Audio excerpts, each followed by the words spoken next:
Hi everyone, I'm Nabil Hannan, Field CISO at NetSPI, and this is Agent of Influence.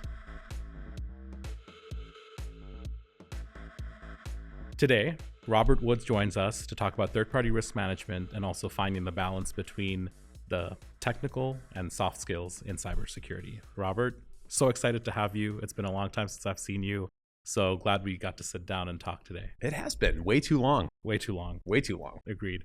So to get started, you want to tell the audience about where you are today professionally? Yeah. So right now, currently, I am running a team of cybersecurity engineers at a company called Sidekick Security. It is all services based, trying to help companies effectively go through this security-led transformation, security-led growth journey themselves, because I have this chip on my shoulder from my own experience as a CISO, head of security role, where I've worked with so many security people who talk about, we have to enable, we have to do this, we have to do that, but they don't actually do anything to back it up. And so I wanted to basically build a set of services and build a team to help companies do that thing. But prior to that, I was the CISO at the Centers for Medicare and Medicaid Services. So as a agency under HHS, was there for a few years and did a few startups before that and was in consulting prior to that. Awesome. Well, last time we spoke, you mentioned that you have a very unique perspective on third-party risk in particular. You said it's somewhat controversial. So let's get into it. I love controversy and I love hearing people's unique takes. So what's your unique take? And let's dive in and help us understand it. Yeah. So almost everyone has this general agreement that questionnaires don't work. We're kind of collectively on the same page. Questionnaires suck. We hate sending them. We hate receiving them. Everyone hates them. But a lot of people are still doing it. Or we're investing in platforms. I won't name vendor names, but we're investing in tools to effectively make that process easier. So we're doing the sucky thing faster and at scale. I don't know why, but that's a thing that we do. Pumping more money into something that we already know is not working. Is not working. Yeah. And so my being in the government, I saw this at scale, at government scale, where we are spending so much time focused on, and in the government sense, it's like FedRAMP and all the, the government world of NIST 800 dash whatever, 53, 171, et cetera, et cetera. And we spend so much time as an industry focused on answering the questions of, is this supplier secure enough to work with? We're going to ask the magic questions. We're going to find the magic things. We are going to be the ones, not all the banks that worked with this company prior.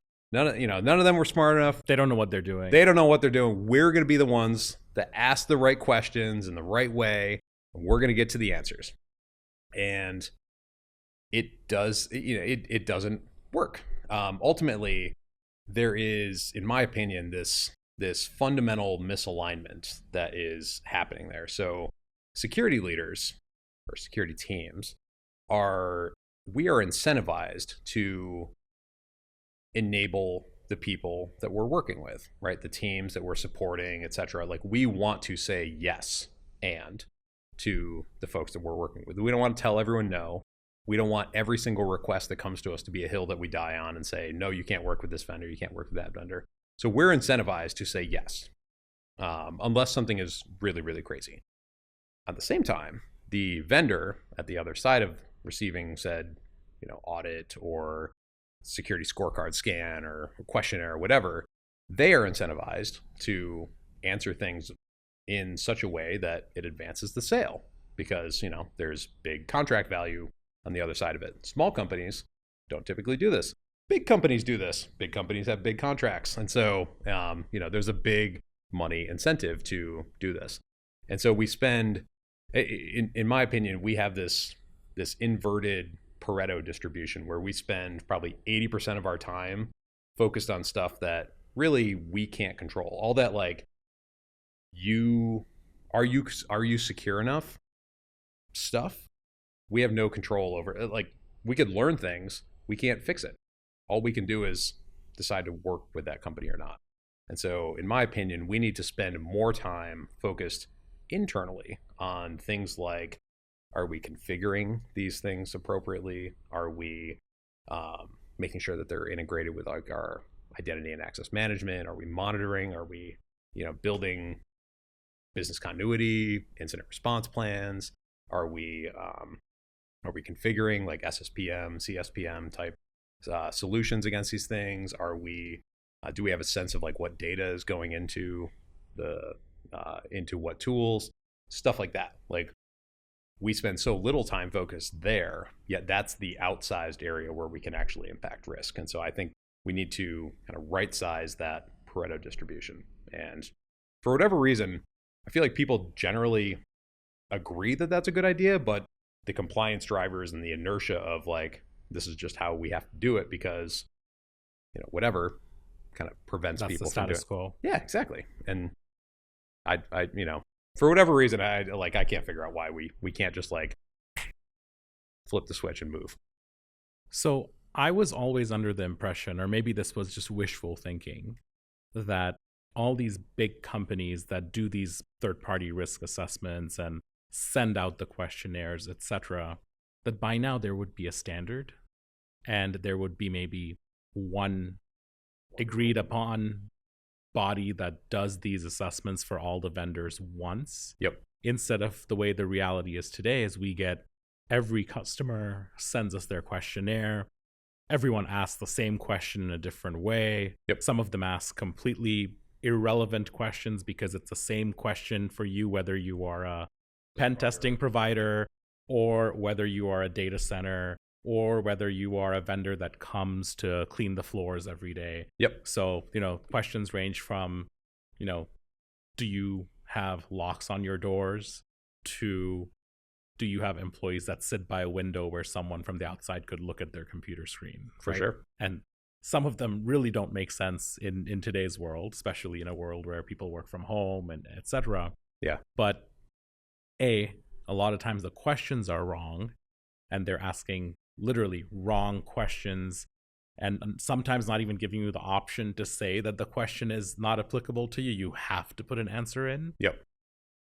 And yet we still haven't gotten to a point where we can truly centralize this and reduce the burden on the vendors and the third parties to only do this once. Yep. So my question for you really is, why do you think we haven't been able to get to that state? Why does everybody think they're smarter than everybody else and they're going to somehow have this magic set of questions that'll get answered? And two, is the approach completely wrong? And do we need to think about third-party risk from scratch? Or do we need a completely new creative way of measuring third-party risk? We can control third-party risk with techniques that you just mentioned earlier with planning, recovery, detection, etc.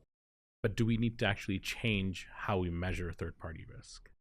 So on the first part, I think a big chunk of that is this like collective ego that teams have. There's almost like a built-in paranoia that security teams have where it's like, we can't be overly transparent. We can't share. We can't do this because somebody's going to, some nation state's going to sneak in and like learn our secret recipes about, how we ask our vendors questions or, whatever it is. And so people are very secretive. And so they insulate and they try to do things themselves. And I think there's ego and there's this, I think sometimes misplaced tinfoil hat syndrome, I'll call it, wrapped up in that. But then building on that, like, do we need to rebuild or rethink third-party risk in general? I think there is a place for this, is the vendor secure stuff? Like, I don't think we necessarily want to throw out all of that entirely, but I think companies need to do a lot more. They need to appreciate the fact that like they're not going to ask the right questions in this, somebody's answering a question in a self-attested way and when like if I ask you, Nabil, are you an axe murderer? You're probably going to tell me, no, I'm not. No, I'm not an axe murderer. Do you cheat on your taxes? No, I don't cheat on my taxes. Right. And so like, it's a self-attested question, and you're going to get an answer that aligns to, what the person wants to see, that like the optimal outcome of the, whatever the relationship is. There's no polygraph test that validates it later on. For sure. And so I feel like companies and organizations need to appreciate that dynamic, and just let their vendors supply what artifacts they do have. Maybe it's SOC 2 Type 2s, maybe it's ISOs. And like those audits are not perfect by any stretch. I'm certainly not advocating for that, but like they supply those things. They supply questionnaire responses they have gone through, and they just kind of leave it at that. And then maybe they ask the 10 questions that are actually unique to the situation at hand. So like with the floor cleaning company, you might want to know, are you background checked? Are you putting your people through background checks? Because that's going to be way more important probably for the floor cleaning company than, maybe another type of firm. For a software vendor, your pen testing vendor, you might want to focus instead on how the firm does data management, or like how they share results, things of that nature that are contextual to the relationship that you're pursuing with that vendor. And so I think fundamentally we do need to shift way more of our effort to thinking about how we are leveraging these vendors in our environments and apply security controls accordingly. So like, we do all of this stuff as CISOs, as security teams. We do monitoring, configuration management, vulnerability management, identity and access management. Like we need to think about and threat model like each vendor relationship, classify them accordingly, risk assess them accordingly.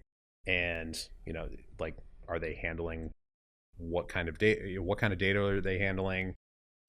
What type of mission essential function are they supporting? Things of that nature. So we understand kind of where they fit in the org. And then we basically bring the appropriate security activities that we're already doing to the vendor, the monitoring, the IAM, et cetera. Because instead, like, then we're effectively like taking our program and we're like stretching it across this ecosystem that we have that includes both internal code, COTS tools, SaaS tools, service providers, et cetera. And we don't tend to do that. We tend to like think about third parties in this like very unique, isolated way. And I think that that's just kind of a waste of time and a waste of money. We've had an opportunity to work together for many years, and over that time we've seen specific examples of this as well, right? Where we have maybe software vendors that tell you, yes, I do code review and static analysis as part of my SDLC. Yeah, for sure. And then the attestation, they go, yes. And then later you find out and you go ask them, because maybe we find an issue or something, and go, hey, show us your last static analysis report. And they go, what does that mean? Yep. Because they knew the word SAST, but they didn't know that means static analysis. Right. So they checked the box, but they didn't find it there. Or the salesperson checked the box. Yeah, because they never made their way to even the security checks team, because they needed the deal done. Absolutely. So these are obviously real examples we've seen out in the wild. Yep. And if I understand correctly, a lot of these things kind of motivated you to start the soft side of cyber. And would love to understand from you, what are some of the key motivations after witnessing these challenges in the industry, learnings from being a CISO in different organizations, government, private sector, etc. What were the key motivators, and what made you finally take the leap and start this effort? Yeah. So when I was in government, well, let me back up a little bit, because throughout my career in security, and I believe you've probably experienced this as well, like there's a lot of security people who are jerks, they're abrasive, they can't communicate, they can't they can't get their ideas across in a concise, digestible manner. I'm not necessarily proclaiming that I do this very well, but it is something that it's a spectrum. It's a Some spectrum. are better than others. Fair enough. But between things like that, I worked with a lot of pen testers, for example, who are just abrasive. They like to do the mic drop, report on the desk kind of move.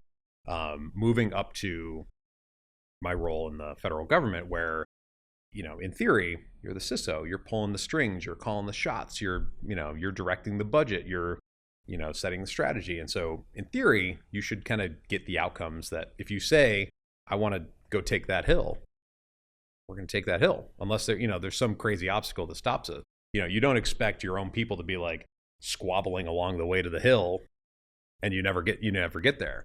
But I mean, that's effectively the equivalent of what kind of happened. And so looking at that third party risk problem, like I had this fundamental belief that, we need to stop putting so much emphasis into, assessing the vendors and instead focus on what we're doing internally. And, we spent a lot of money, a lot of time, a lot of energy trying to get our federal teams, get the contracting teams that were supporting us aligned around doing things in the way that I believed they needed to be done. And for whatever reason, there was a lot of internal friction and inertia that was kind of pushing, preventing us from getting to that place. It was people being unwilling to take risks, people being unwilling or unable to voice their concerns in a way that made sense, or to be able to manage up or manage across, all of those kind of things. And to me, that coupled with just broadly speaking, these other dynamics that I've observed in the security industry, and and at the same time, we had incidents we're managing and such. And my deputy, who I love this dude to death, his whole background was digital forensics, and so he was observing the same thing from his standpoint, seeing these very technical SOC analysts write an incident briefing for a political appointee that's talking about specific strains of malware, and it's way over their head, way over the there's no way we're sending that to them. No, we gotta, and so we basically ended up having rewrite. And so the two of us, we kind of sat down, we're like, there is something that there's some kind of piece missing here. And so on this whole spectrum of skills that are needed to kind of create the effective security professional, a lot of them are soft skills, or at least, let's say for rough numbers sake, at least half of them are soft skills. And so that was kind of our genesis of let's start advocating, publishing, talking about, creating some conversation around the soft skills that go into cybersecurity, doing cybersecurity work. And that's everything from communication to critical thinking to negotiation to building coalitions to self-care. We talk so much about everyone's burning out, everyone, let's all kind of support one another because we're all burning out. And it's there's a lot that we can do to just take better care of ourselves or support one another, and I all of that stuff. So that kind of stuff was all the genesis of creating the soft side of cyber, is seeing this fundamental gap and drawing it back to the third party risk management thing, that inertia that was preventing us from getting to an outcome that we wanted.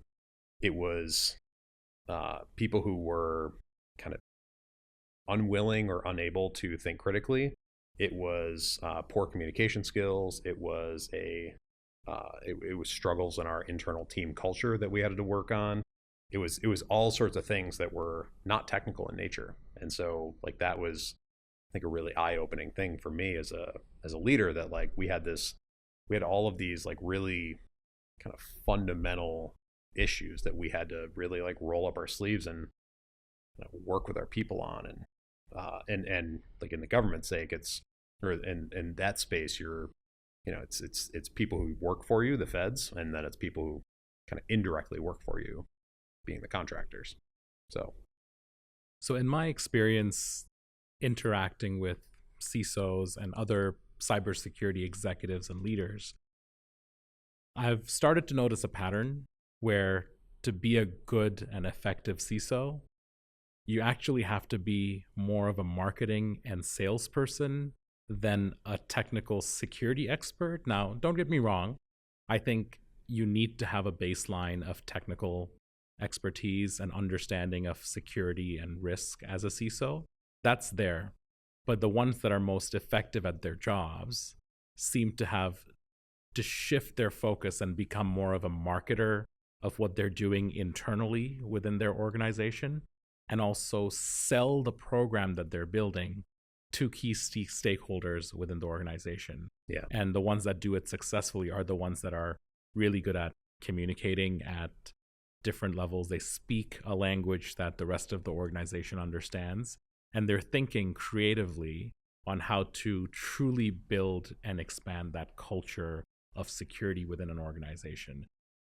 Do you see that type of a pattern? And what other things should some of these security leaders be thinking about so that they can be better at the soft side? I do see that pattern. I will say I don't think it's. I think there's leeway in that for CISOs of slightly different backgrounds, depending on the organization that they're working in. Let's say in a very product heavy organization, you're working in Silicon Valley or some kind of tech startup or what have you. You can have a more engineering centric head of security or CISO. It might not be called the CISO, but senior cybersecurity person. Though, even though you have that base of engineering kind of product experience, you still need to be a strong communicator, a strong relationship builder, all of that stuff. And so, if you're working in a highly regulated industry, it might be your technical skills might be more grounded in compliance. They might be grounded in more in corporate security practices like IT, IAM, things of that nature versus product. And in those cases, you're still going to need to be a strong communicator. So like there's a complementary skill set. But I think generally speaking, yes, that is 100% true. Like you need to be able to evangelize and communicate what it is you're working on, where you want to go, risks, like what's the real risk in a given situation to the people who need to know. You need to be able to communicate all that stuff. And as far as what leaders need to do or what they should be doing to kind of improve on that front, I think one toxic habit that I've observed having mentored a bunch of people is I've done this myself, so like I can kind of self criticize here for a moment, is I think we have there's a all too common tendency to compare ourselves to like somebody else. It's like somebody, for example, that I've looked up to tremendously throughout my career is Jim Routh. Fantastic communicator, amazing technical, just amazing human all around. Well-rounded, very well-rounded, supremely successful. And like, I could look at somebody like that and be like, if I'm not today where he's at today, then, I have some kind of deficiency. And I feel like what we can instead do is, knowing that we need to improve on the range of soft skills that we have, is instead compare ourselves to ourselves and, don't look at somebody else today, look at yourself today, and, be looking at how effectively you can improve, be better than yesterday, today, and set a plan for where you want to go tomorrow and the day after. And I think because like when you start doing that comparison game, like everyone's in a different place. Like I've met security people who have come from sales and marketing backgrounds. For example, I studied sports management in school. It's kind of a weird background, but like I got a certain kind of training when I was coming into the field, and then I got dropped into the technical world. like that's going to be different than somebody who studied computer engineering, computer science, software engineering, what have you, and then got into security. But like we're all different. We're all coming at this from our own kind of unique perspective, and so we got to like focus on ourselves, not get in our heads and kind of get down on ourselves by looking by doing the whole comparison game, because that's you're on the crazy cycle down to some kind of frustrating place if you do that. So let's say I build a time machine today and send you back 10 years to go talk to yourself, and you get to give yourself one piece of advice. What is that piece of advice? Oh man. So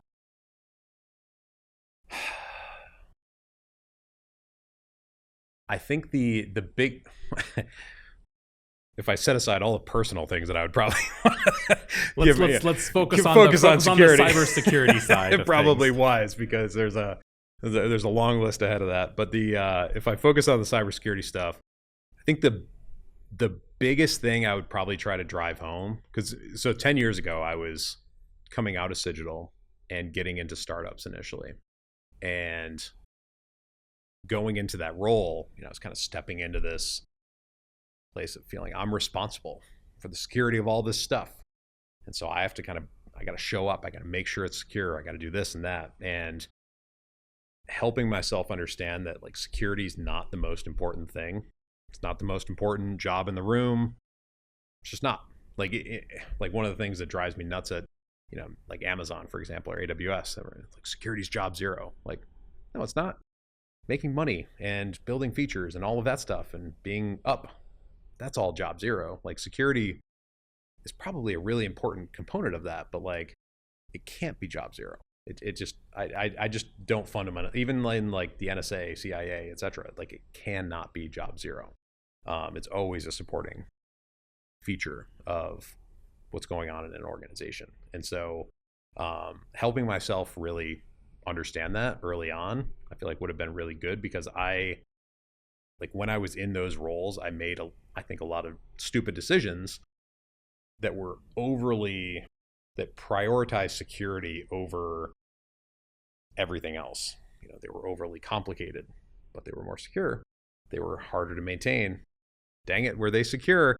All of that stuff, like trying to advocate for more hiring, and like I was very good at like advocating and storytelling and all of that stuff. So like I got resources.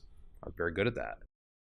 I don't know that I actually should have done all of that. Like I should have maybe just advocated for more engineering support that was like engineering team members that had an interest in security, and kind of taken the security champions route, and taken more of like an evangelist role. I think that probably, like in retrospect, would have been much more effective. And so like driving that home early on, I think probably that would probably be the single most influential thing that I could have told myself. Yeah. I think the lesson I learned in that similar vein is that security is one of the illities, right? It's reusability, scalability, quality, etc. Security is just part of one of those illities that's a property of things you're doing to enable business, but it can't be zero. It can't be. It cannot be the end all be all. You have to actually function as a business. And in fact, security is a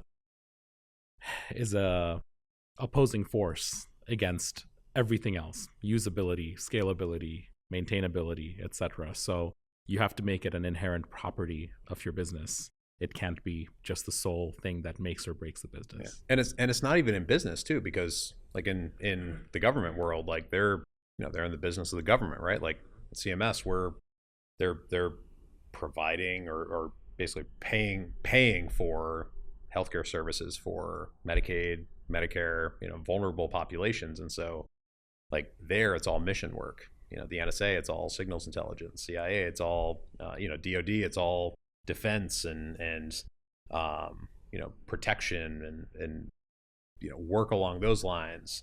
Like I traveled back from Canada yesterday, passing through border, they all have mission work to do. And there's no money to be made in that, but like even in those situations, that thing mission work, like that's the core purpose.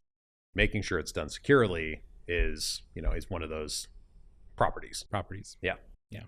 So you mentioned that you're a good storyteller.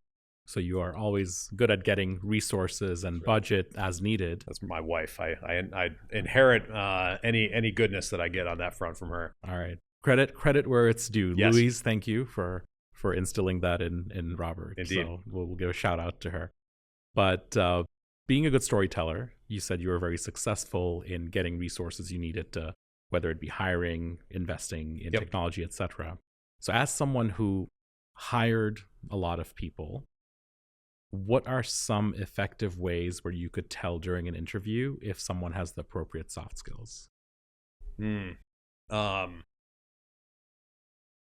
So looking at how much so this was another one of those, like early in my career, like in that place before I, when I thought security was way too important, I definitely did this wrong a lot and shot myself in the foot, because I saw people who were rock stars, who talked about all their smart ideas, all the things that they could bring to the table, all of that stuff, versus the we mindset and the things that they were doing for other people, and the things that they sacrificed or that they gave up or whatnot, and just really simple metric of how kind of the balance between I's and we's that somebody ends up using, I think showcases a level of empathy or a level of self-centeredness, depending on where on the spectrum you fall. And I want the person who is going to express more empathy in the job that they're coming to do, because doing software engineering is hard. Doing it securely is even harder. I feel like we saw that at Sigil all the time.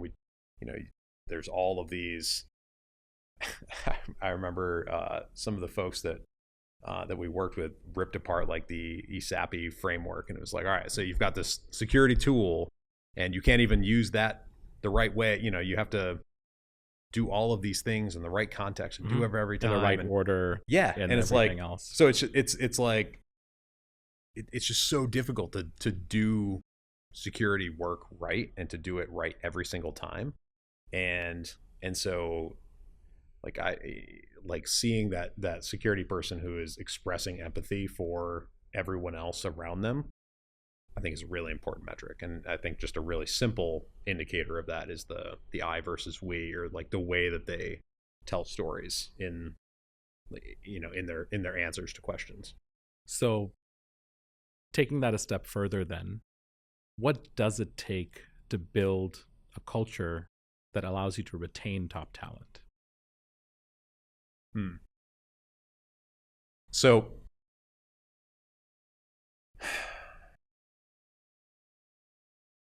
I think the definition of top talent is going to really vary depending on the org that you're in. Because having people who are extremely talented engineers might actually not be a good thing in the long run. Like I've worked with some of those people, and they can sometimes be really toxic team members. They have a kind of superhero mentality where they step in and they save the day, yet they happen to just like own all the critical stuff, and like you have a bust factor, that kind of thing. So I think there's as a leader, you have to first kind of clarify like what kind of team are you really trying to retain. And when you understand that, maybe it's a team of generalists. Maybe it's, maybe it's a team where you've got some generalists and some people who are just very senior and kind of lean in a particular direction in terms of specialty, but they're not self-declared specialists. And so when you understand that, like that I think is job zero for the leader who wants to retain their team. But I think you need to make sure that you are putting your own ego aside as a leader and giving your people as much opportunity as they can to advance. Because like everyone It's funny. On the movie yesterday, or on the flight home from Canada yesterday, I was my kids were watching some movie, I think it was Angry Birds, and ridiculous movie. But in it, somebody was like, or no, it was Home Alone 2. And the old lady in the park, the bird lady, she had this line: "Everyone wants to be seen, everyone wants to be heard." And Louise, my wife, she she called it. She's like, "What brilliance coming out of Home Alone!" And just like drawing that in here, like everyone. I think that is, that's right. Like everyone wants to feel like their work is seen, as their work is appreciated.